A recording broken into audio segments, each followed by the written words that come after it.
去20年間、アメリカは何千もの中国共産党が支配するアメリカ上場企業を、これらの企業のデューデリジェンスや審査なしに一般人の退職金や投資ポートフォリオに取り組むことを許可しました。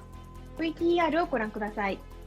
Mr. Chairman and members of the committee, I greatly appreciate the opportunity to appear before you today to describe what is arguably the largest strategic financial scandal in modern history. It consists of the multi-trillion-dollar underwriting by a democracy, our democracy, of an authoritarian regime re China bent on undermining our fundamental values and way of life, aided by some fiduciarily malfeasant Wall Street firms and certain conflicted U.S. government regulators at the top levels of the Treasury Department, the Securities and Exchange Commission, and the National Economic Council. For over 20 years, the U.S. has allowed a cavalcade of thousands of CCP-controlled Chinese publicly traded companies to enter the retirement and investment portfolios of average Americans with precious little, if any, diligence or screening concerning who these enterprises and their subsidiaries are, or the corporate human rights and national security abuses they may have perpetrated, including already U.S.-sanctioned Chinese companies. Moreover, none of these roughly 5,000 Chinese corporate securities traded in the U.S. capital markets are compliant with federal securities laws and generally lack adequate material risk disclosure, transparent financials, corporate governance, shareholder rights, the rule of law, and other standard requirements for their American and foreign corporate counterparts. Americans trust that our fund managers, pension system administrators, and other fiduciaries are protecting our risk-related interests, not just seeking returns. This is often not the case. Index providers like MSCI and FTSE Russell have products littered with risky, sanctioned, and other Chinese corporate bad actors. These include egregious human rights and national security offenders. The same is true regarding certain large American asset managers, which have included these bad actor companies in their exchange-traded funds and other passive investment products benchmarked against these indices. The list of Chinese corporate wrongdoers in state-level and other investment portfolios is long. Tragically, it includes companies equipping concentration camps, trafficking in forced labor, aiding and abetting genocide, building Chinese aircraft carriers, hypersonic glide vehicles, and other advanced weapon systems for the PLA, as well as companies engaged in IP and technology theft, espionage, and environmental despoilage. Just imagine the damage caused to American economic competitiveness by these trillions of U.S. investor dollars that have been funneled to the coffers of the CCP instead of remaining productively invested here. This is arguably the single most troubling consequential issue in U.S.-China relations.